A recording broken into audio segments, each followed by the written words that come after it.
The cabin walls let in more cold than they kept out. Sarah's fingers moved across torn fabric, needle-piercing thread through cloth that had been mended so many times there was barely anything left to save. She'd been working since dawn, and the light was already fading. Her back ached, her eyes burned, but she couldn't stop, because stopping meant admitting there wasn't enough work to keep them alive through winter. A cough erupted from the back room, wet and rattling like stones in a bucket. Sarah set down her sewing and stood, her body protesting every movement. She was 22 but felt ancient. Poverty had a way of aging you faster than time ever could. Her mother lay on a cot that sagged in the middle, covered by quilts that offered more sentiment than warmth. Elizabeth's face had hollowed out over the past months, her cheeks sunken, her lips cracked and pale. When she opened her eyes, Sarah saw something worse than pain. She saw guilt. Another cough seized her mother. Blood spotted the cloth Sarah pressed to her lips. Each red stain was a clock ticking down. Her mother was dying, and Sarah couldn't afford the medicine that might save her. The door banged open. Tom burst inside, 11 years old and wild with worry. "The trader says no more credit," he gasped. "Says we owe too much already." Sarah's chest tightened, but she kept her face calm. Tom didn't need to see her panic. After he left to wash up, she unwrapped the bundle he'd brought. A scrap of salt pork, a handful of beans, half a loaf of bread gone hard. It was enough for one meal if they stretched it. Then she heard it, the sound of wagon wheels on the rocky path outside. Visitors were rare this far into the mountains. Sarah went to the window and her breath stopped. Martha Brennan. A name from years past when her father had guided wealthy families through the mountain passes. Inside the cabin, Martha knelt beside her mother's cot. "Elizabeth, I came as soon as I received your letter." Sarah's world tilted. What letter? Quote. Her mother's eyes filled with tears. "Forgive me, daughter, I had no choice." Martha stood and faced Sarah. "Your mother wrote to me 3 weeks ago. She told me about her illness, about your situation. My nephew Caleb needs a wife. He was injured by a grizzly 2 years ago. His legs were badly damaged. Since the accident, he's become bitter and withdrawn." The words landed like blows. "You want me to marry him?" "Your mother has already agreed. In exchange, I'll pay for all her medical treatment. Your brother Tom will go to a proper school, and you'll live at the Brennan Ranch with security." Sarah turned to her mother. "You sold me." "I saved you," her mother gasped. "Both of you." "I'm dying, Sarah. But I couldn't die knowing I was leaving you with nothing." "But I don't know him." "Caleb was a legend in these mountains before the accident," Martha said. "A true mountain man. He's a good man beneath his pain." Sarah looked at Tom standing in the doorway with frightened eyes. She looked at her mother dying by inches. Martha was right. There was no choice. "When do I leave?" Quote. 1 week. That week passed like a fever dream. On the morning Sarah left, her mother called her close. "I know you hate me, but I did this out of love." Sarah couldn't forgive. Not yet. When the wagon arrived, Tom clung to her until she gently pried him away. "Be good. Study hard." The journey took most of the day. They climbed higher into country so wild it looked like God had just finished creating it. When they emerged into a high valley, Sarah caught her breath. The Brennan Ranch wasn't some gentle farmstead. It was a fortress carved from wilderness. The main house stood massive and solid, built from logs thick as a man's body. Martha led her inside and showed her through rooms that felt more substantial than anywhere Sarah had ever lived. Finally, they climbed stairs to a bedroom with a real bed and a window overlooking mountains that stretched forever. "Caleb's rooms are at the end of this hall," Martha said. "You'll meet him tomorrow. The wedding is the day after." "So soon?" Quote. "There's no benefit in waiting." The next afternoon, Sarah was in the library when she heard it. The uneven thump of footsteps, the tap of a cane on wood. She turned. He stood in the doorway, tall and powerfully built through the shoulders despite his injury. Dark hair touched his collar.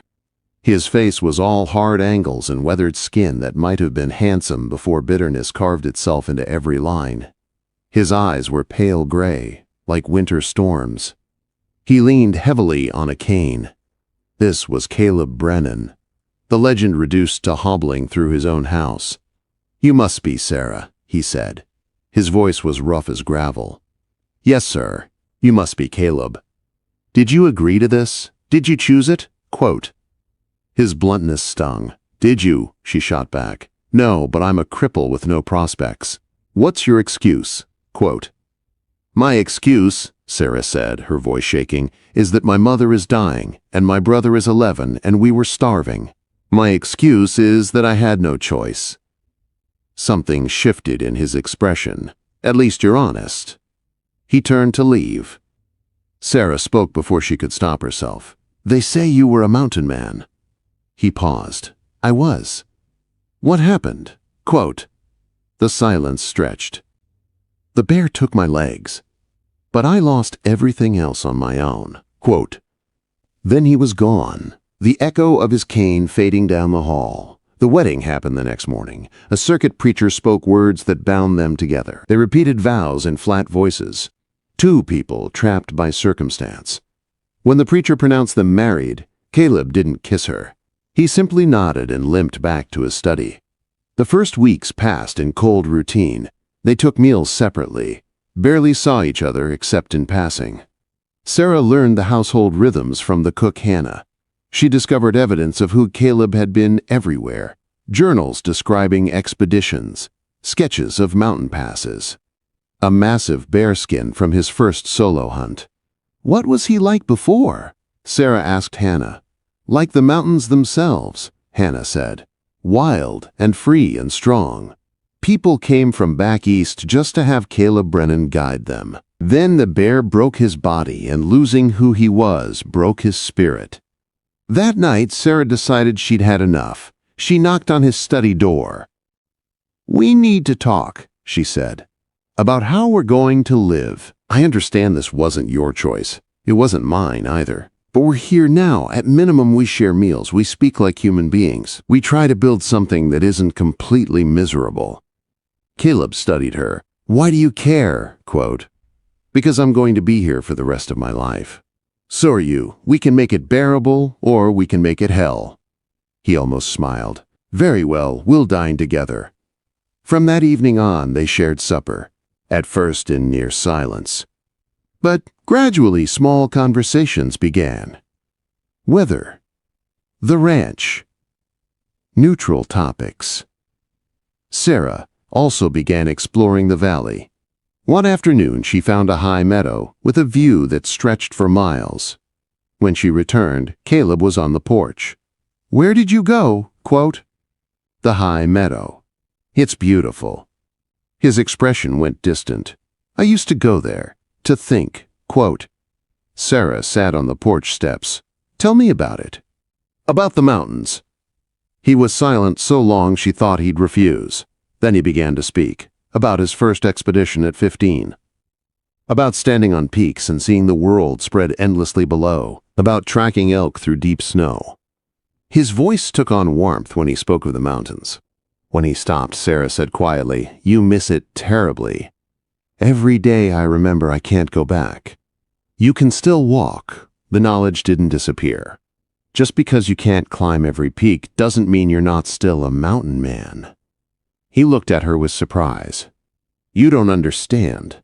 I understand being trapped in a life you didn't choose, so maybe we're not so different." Something cracked in his armor. "You didn't want this either." "No, but giving up is the same as dying, and I'm not ready to die." The days grew shorter as autumn deepened. Letters came saying her mother was responding well to treatment. Tom wrote enthusiastically about his new school. Sarah took over household accounts and started a small garden, and slowly she built a friendship with her husband. They fell into evening routines.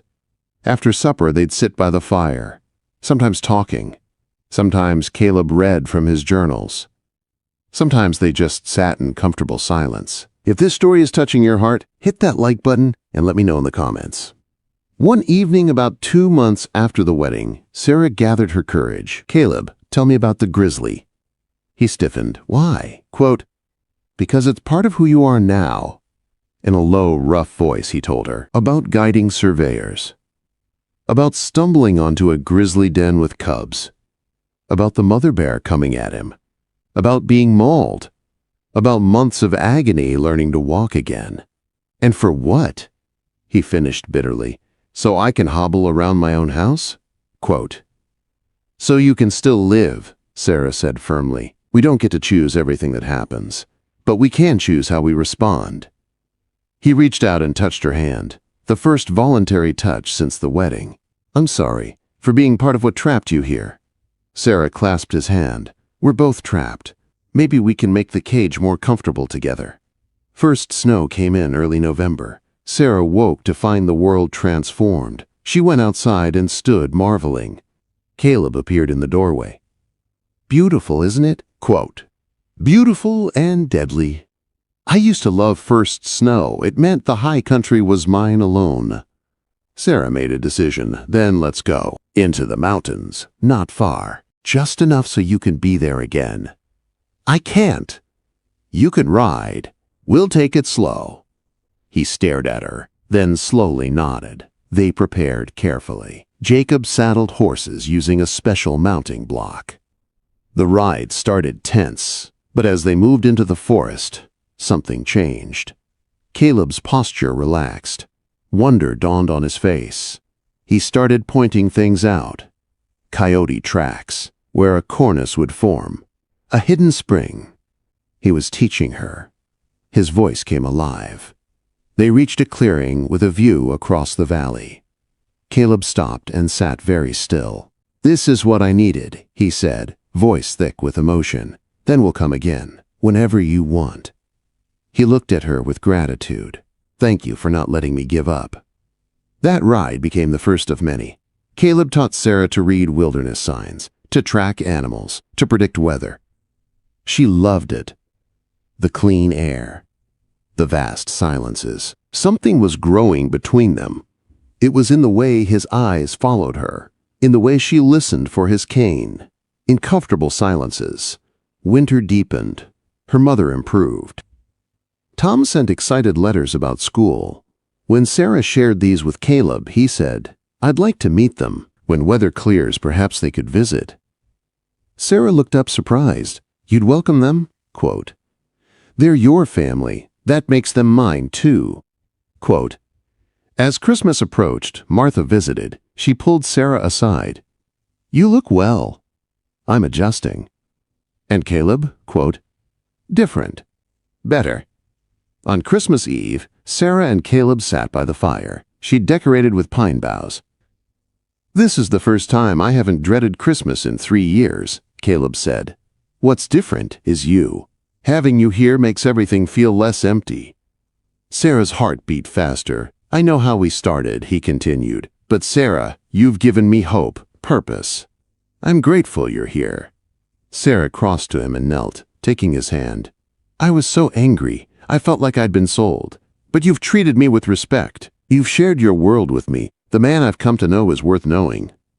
He cupped her face. "I don't deserve you." "Maybe not, but you have me anyway." Quote. They kissed for the first time, gentle and tentative. But it was real and chosen, and it changed everything. From that night, they were truly married, not just in name but in heart. They shared their days and growing affection. Caleb opened up about his life before. Sarah told him about her childhood. They learned each other's rhythms. Winter held the mountains, but warmth grew inside their home. One snowy afternoon, Caleb said, "Tell me about your mother." Who she was before the illness. She was strong. After father died, she held everything together. But it wasn't enough. When sickness came, there was no money. Quote, "She must have been terrified." "She was. I understand that now." "I'm glad she did what she did," Caleb said. "If she hadn't, I'd never have met you. You saved me, Sarah." Tears slipped down her cheeks. "You saved me too." Quote. Spring came slowly. Sarah's mother and Tom came to visit in late April. When Sarah saw them, she ran to meet them. Tom had grown, nearly as tall as Sarah now. She sat with her mother on the porch. "I'm so sorry," Elizabeth said through tears. I did feel betrayed, Sarah admitted. Part of me still struggles, but I understand why. Can you forgive me? Quote, Sarah looked at the mountains that had become home. I'm trying, but look at me now. I'm healthy, safe. You're happy, her mother observed. I've come to care for him more than I expected. Then I can die in peace.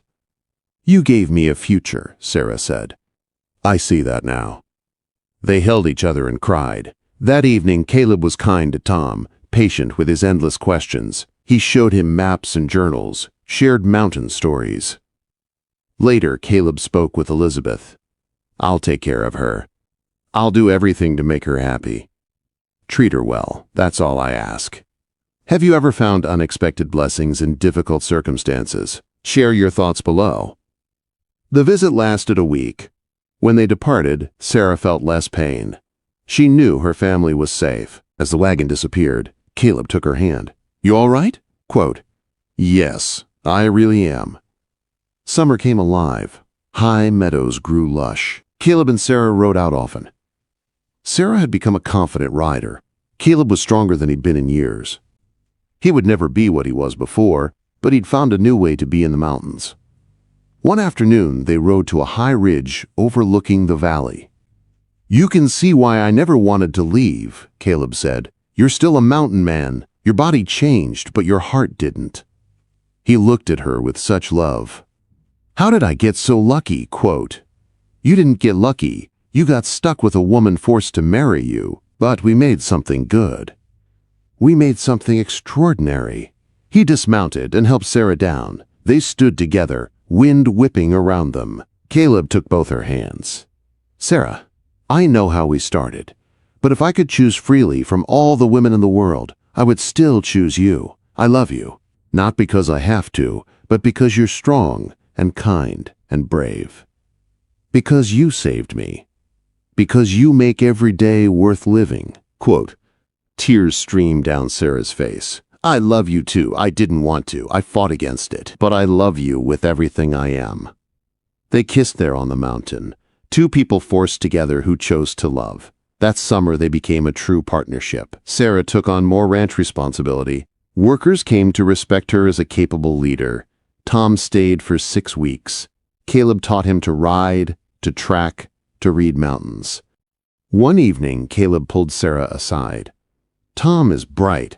When he finishes school, I'd like to send him to university back east. He should have the best education. That's incredibly generous. He's family. Why wouldn't I help him? Quote, In fall, Sarah discovered she was pregnant. She told Caleb one evening. He stared at her, then tears rolled down his cheeks. A baby? We're going to have a baby? Quote, Are you happy? Quote, I never thought I'd have this. A wife who loves me, a child, a family. I thought the bear took that forever. He held her like she was the most precious thing in the world. Their son was born in late February during a blizzard. When Caleb finally heard the baby's cry, he burst through the door. Meet your son, Sarah said. Caleb looked down at the tiny face and something inside him broke open. He's perfect. They named him Benjamin after Caleb's father. As Caleb held his son, he looked at Sarah with wonder. Thank you for giving me a life I thought was impossible. We gave it to each other. Quote, Years passed full and rich. Benjamin grew strong with his father's love of mountains. Tom finished school with honors and went to university. Elizabeth lived 3 more years, long enough to see her grandson. When she passed peacefully, Sarah grieved without bitterness. Her mother had done what she thought best, and it had led to happiness. A daughter came next. Anna, with Sarah's dark eyes and quick mind. Caleb adored this fierce little girl. The ranch prospered. Caleb became known throughout the territory as fair and shrewd, but more, he was known as the mountain man who'd come back from despair, who'd found a way to live fully. One autumn afternoon, nearly 8 years after their marriage, Sarah and Caleb rode to that same ridge with Benjamin, now 7. Remember when you first brought me here? Sarah asked. I do. I told you I loved you. Do you still? Quote, More every day. Benjamin asked for a story. Caleb laughed and launched into a tale, his voice animated. Sarah watched and marveled. This wasn't the bitter, broken man she'd first met. This was a man fully alive. That night, after the children slept, they sat by the fire. "Do you ever regret it?" Sarah asked. Howdy started. Quote, Caleb reached for her hand. "Not for a single moment. My mother didn't just save my life. She gave me a life. We gave each other a life," he corrected. "You showed me I could still be who I was, just differently." The contract became love. Yes. And that love became this family, this life, everything we've built. If this story moved your heart, subscribe for more emotional Wild West tales and share with someone who believes in second chances. Their stories spread through mountain communities. The woman sacrificed to save her family, and the mountain man who'd lost everything. How they'd been forced together and built something beautiful. People called it remarkable, but they knew the truth. It hadn't been magic. It had been hard work, daily choice, the decision to keep trying. Love wasn't something that happened to them. It was something they built day by day through long winters and brief summers. Years later, when Benjamin ran the ranch and Anna had married, when Tom had become a respected lawyer, Sarah and Caleb still rode to that high ridge when weather permitted. They moved slower now, both feeling the weight of years, but they still went. "Do you remember," Sarah asked one golden afternoon, "when we were strangers bound by a contract?" Quote, "I remember thinking my life was over, and I remember thinking I'd been sold. What changed?" Quote, "We did. We chose to change. We chose each other day after day until choosing became as natural as breathing." Caleb took her weathered hand. "Best choice I ever made." "Mine too." Quote, "They sat as the sun descended toward western peaks. They'd lived a good life, built something lasting from the most unlikely beginning. When people asked Sarah if she'd forgiven her mother, she always smiled. "My mother didn't give me away. She gave me a gift. She gave me a future. She gave me love. I just didn't recognize it at first." The mountains stood eternal, witnesses to their story, a story of sacrifice and redemption, of bitterness transformed to joy, of two wounded souls who healed each other. Proof that sometimes the things we're forced into become the very things that save us.